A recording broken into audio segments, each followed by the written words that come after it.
This short tutorial shows how to buy shares of Pollen Street Group Limited, a UK alternative lending and investment company.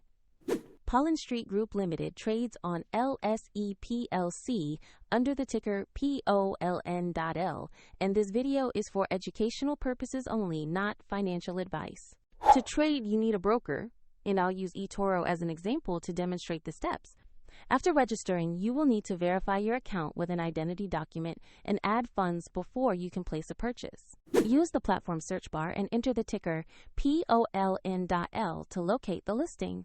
Confirm you select Pollen Street Group Limited on the LSE to ensure it is the correct stock. On the asset page, you will see basic company information and a price chart showing recent activity. Double-check the company name, LSE listing, and ticker to confirm this is the right equity.